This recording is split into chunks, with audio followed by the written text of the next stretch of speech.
MBBS in abroad. Apollo MedSkill 6 years of MBBS program will be completed in 35 lakhs only.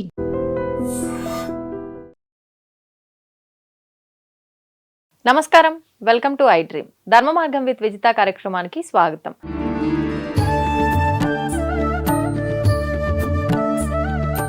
నమస్కారం గురుగారు. గురుగారు, ఈ మధ్య కాలంలో అయితే మరి పరిస్థితుల ప్రభావమో తెలియట్లేదు, కలుషితమైన ఆహారమో తెలియట్లేదు, మరి ఏంటో ప్రభావం కానీ మొత్తానికి సంతాన లేమి సమస్య అనేది చాలా ఎక్కువగా చూస్తున్నాం.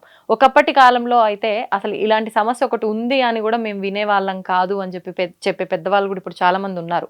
మరి ఎందుకు ఇలా అవుతుంది అనేది అర్థం కావట్లేదు. అంటే న్యాచురల్గా సంతానం అనేది అసలు అవ్వటం అనేది 90% ఛాన్సెస్ లేకుండా ఉన్నాయి. అంటే 90% మందికి ఖచ్చితంగా ఐవీఎఫ్లో మెడిసిన్ వాడటం ద్వారానో, ఇంకా ఇన్ని ప్రయత్నాలు చేసినా అసలు అవ్వని వాళ్ళు, ఎన్ని మొక్కులు మొక్కి గుళ్ళ చుట్టూ తిరిగి ఎన్ని చేసినా అవ్వక ఎవరన్నా తెచ్చి పెంచుకునే పరిస్థితిలో ఉన్న వాళ్ళు కూడా ఉన్నారు. ఎందుకని ఇలా అవుతుందంటారు? అలాంటి వాళ్ళకి ఏదైనా పరిష్కారం ఉందా, మంచి బిడ్డను వాళ్ళు ఎత్తుకోవాలంటే? తప్పకుండా ఉంటుందండి. ఎందుకంటే మన ధర్మశాస్త్రం, మన హైందవ ధర్మంలో పెద్దలు చాలా రకాల తరుణోపాయాలు మనకు చెప్పున్నారు. మన మునులు, ఋషులు అనేక రకాల పరిహారాలను మనకు తెలియజేశారు. ఏదేమైనప్పటికీ కూడా మనం జీవన విధానంలో వచ్చిన విపరీత ధోరణులు, విపరీతమైన మార్పుల వల్ల మనకి ఇలాంటి పరిస్థితులను ఎదుర్కొంటున్నాం. తినే ఆహారం కలుషితం, దాంట్లో బలం లేకపోవడం, ఫాస్ట్ ఫుడ్, తర్వాత ప్యాకేజ్డ్ ఫుడ్, ఇవన్నీ తినడం, తర్వాత భార్యాభర్తలు ఇద్దరూ కూడా సంతానాన్ని కనడానికి మెంటల్లీ ప్రిపేర్ అవ్వకపోవడం, ఇవి మెయిన్ రీజన్స్.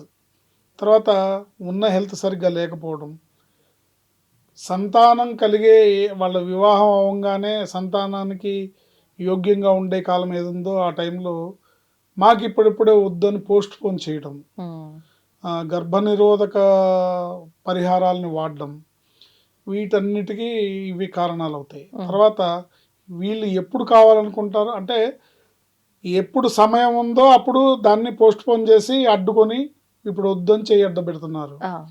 కావాల్సినప్పుడు కావాలంటే ఎక్కడ వస్తుంది?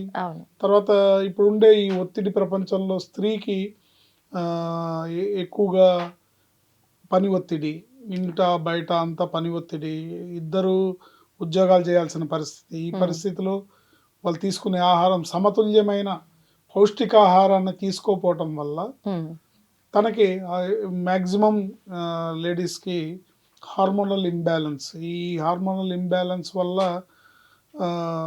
శరీరం మాతృత్వాన్ని అంగీకరించే స్థితిలో లేకపోవడం, కావాల్సినప్పుడు వచ్చే సమయంలో అడ్డుబాటు పెట్టుకోవడం, తర్వాత కావాలన్నప్పుడు రాకపోవడం అనేది జరుగుతుంది. దీనికి అనేక రకాల రీజన్స్ ఉన్నాయి. అయితే న్యాచురల్ వేలో సంతానాన్ని పొందాలి అంటే కనుక ఇప్పుడు భార్యాభర్తలు ఇద్దరు కూడా వారి వారి ప్రవర్తనలో వాళ్ళు మనస్ఫూర్తిగా మాకు సంతానం కావాలి అని కోరుకోవాలి, సంతానవంతులం అవ్వాలి అని కోరుకోవాలి.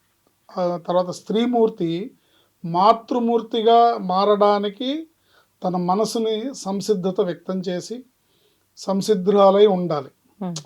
అంటే వాళ్ళకి ఉన్న కొన్ని ఒక రకమైన భయాలు, ఫోబియాలు, అంటే ఇదివరకంటే తల్లిదండ్రులు పక్కన ఉండేవాళ్ళు, ఇప్పుడు ఎవరు చూసుకుంటారు, ఎట్లా ఒకవేళ ప్రెగ్నెన్సీ వస్తే ఎలా ఉండాలి, ఎట్లా ఎవరు చూస్తారు, ఎవరు హెల్ప్ చేస్తారు, ఇలాంటి అపోహలు ఉంటాయి. డెలివరీ అయిన తర్వాత ఎవరు చూస్తారు, ఈ తెలియని అపోహలు, ఫోబియాలు అనేవి తెలియకుండానే వాళ్ళు బయటపడకుండానే వీళ్ళు గర్భవతులు అవడానికి అడ్డుపడుతూ ఉంటాయి. దానికి తోడు తన శారీరకంగా పౌష్టికాహారం తీసుకోపోవటం వల్ల, సమతుల్యమైన ఆహారం తీసుకోపోవటం వల్ల ఆ మాతృత్వపు మాధుర్యాన్ని పొందే సంసిద్ధత శరీరం వ్యక్తం చేయకపోవడం వల్ల రకరకాల రీజన్స్, ఒక్కొక్కళ్ళవి ఒక్కొక్క రీజన్స్. ఈ రీజన్స్ వల్ల కావాలి అంటే ఏం చేస్తున్నారంటే సంతానం కలగకపోతే ఈ సంతాన సాఫల్య కేంద్రాల చుట్టూ తిరగటం, ఐవీఎఫ్లు, ఆ ప్రక్రియ ఈ ప్రక్రియ ఏదో చేసి కృత్రిమంగా సంతానాన్ని పొందాలని ప్రయత్నం చేయడం, ఇలా రకరకాలు చేస్తున్నారు. ఏం అక్కర్లేదు. ముందు మీరు సంతానం కావాలన్నప్పుడు భార్యాభర్త ఇద్దరు బలంగా గట్టిగా సంకల్పించుకోవాలి. మాకు సంతానం కావాలి, మాకు బిడ్డ పుట్టాలి అని బలంగా సంకల్పించుకోవాలి. ఎటువంటి భయాలు లేవు.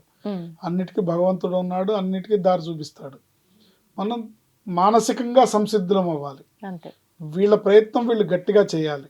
వీళ్ళు ఫ్యామిలీ లైఫ్లో కానివ్వండి, వాళ్ళు పరిపూర్ణంగా మేము సంతానం కనాలి, నాకు ప్రెగ్నెన్సీ రావాలి అని పరిపూర్ణంగా స్త్రీ సంసిద్ధత మానసికంగా సిద్ధం అవ్వాలి. అట్లాగే పురుషుడు కూడా నేను తండ్రిని అవ్వాలి, మాకు పిల్లలు కావాలి, మాకు వారసులు కావాలి, నాకు మహాలక్ష్మి లాంటి ఆడపిల్ల కావాలి, లేకపోతే మా ఇంటికి వారసుడిగా ఒక బిడ్డ కావాలి.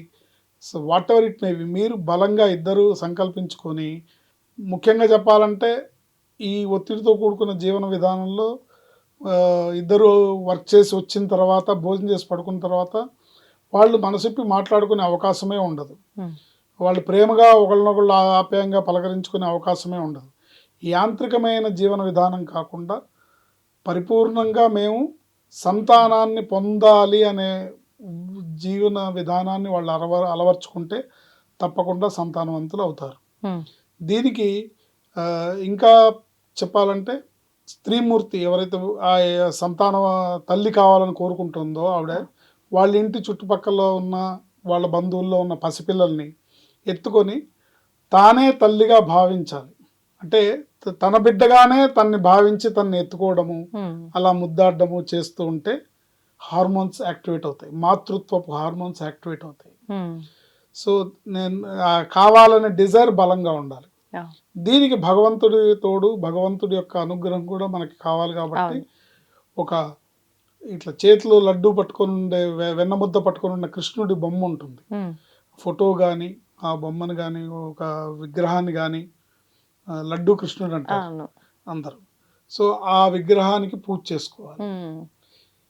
క్లీం కృష్ణాయ నమః, దేవకీ సుత గోవింద వాసుదేవ జగత్పతే, దేహిమే తనయం కృష్ణ త్వామహం శరణం గతః, క్లీం కృష్ణాయ నమః. ఈ మంత్రం చదువుకోవాలి భార్యాభర్త ఇద్దరు ప్రతిరోజు వీలైనన్ని సార్లు. క్లీం కృష్ణాయ నమః, దేవకీ సుత గోవింద వాసుదేవ జగత్పతే, దేహిమే తనయం కృష్ణ త్వామహం శరణం గతః, క్లీం కృష్ణాయ నమః. ఈ మంత్రంతోనే ఈ మంత్రం జపించుకోవాలి. ఈ మంత్రంతోనే కృష్ణుడికి పూజ చేయాలి భార్యాభర్త ఇద్దరు. ఈ మంత్రంతోనే వెన్నపూస పంచదార కలిపిన మిశ్రమాన్ని కృష్ణుడికి నివేదించాలి. నివేదించి దాన్ని వీళ్ళిద్దరూ తినాలి. ప్లస్ ఇంకా చుట్టుపక్కల ఉన్న పిల్లలకి పంచిపెట్టాలి.